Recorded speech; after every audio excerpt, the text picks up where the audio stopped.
At least 5 people have been killed in clashes between the Libyan army and an Islamist militia in the restive city of Benghazi, officials say. Gunfire could be heard from the early hours of the morning and smoke was seen rising in part of the city. Casualties were reported among both the army and Ansar al-Sharia, an armed Islamist group suspected of killing U.S. Ambassador Christopher Stevens in 2012. The government has struggled to contain militias in control of parts of Libya. 10 days ago, Prime Minister Ali Zeidan called on all militias to leave the capital, Tripoli, after fatal clashes between militiamen and protesters. The militias took part in the uprising that led to the fall of Col Muammar Gaddafi in 2011 but have been told by the interim government to disband or join the army by the end of the year. Reports from Libya's second city early on Monday spoke of explosions and gunfire in the Fuayhat area. The fighting erupted after a civilian was stopped at a checkpoint manned by Ansar al-Sharia because he was carrying a weapon,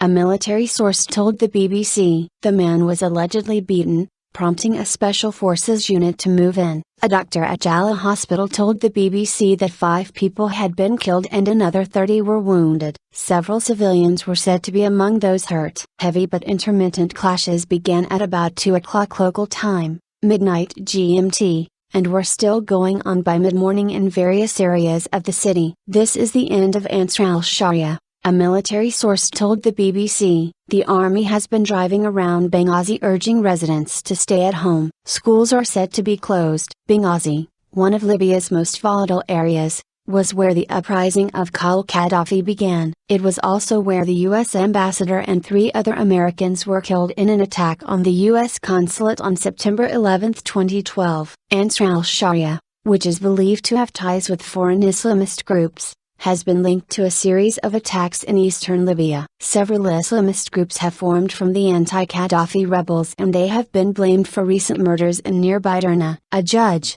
2 traffic police and a tribal chief have died in the port city east of Benghazi in just over a week. Last month, Prime Minister Zeidan was abducted and held for several hours by militiamen in a Tripoli hotel, after talks in London on Sunday with U.S. Secretary of State John Kerry and UK Foreign Minister William Hague. Mr. Zeidan said Libya had done a great deal to get rid of the militias. Mr. Kerry told reporters that Libya had gone through great turmoil, particularly in recent weeks, but spoke of a moment of opportunity. The Prime Minister informed us of a transformation that he believes is beginning to take place and could take place because the people of Libya have spoken out and pushed back against the militias, he said.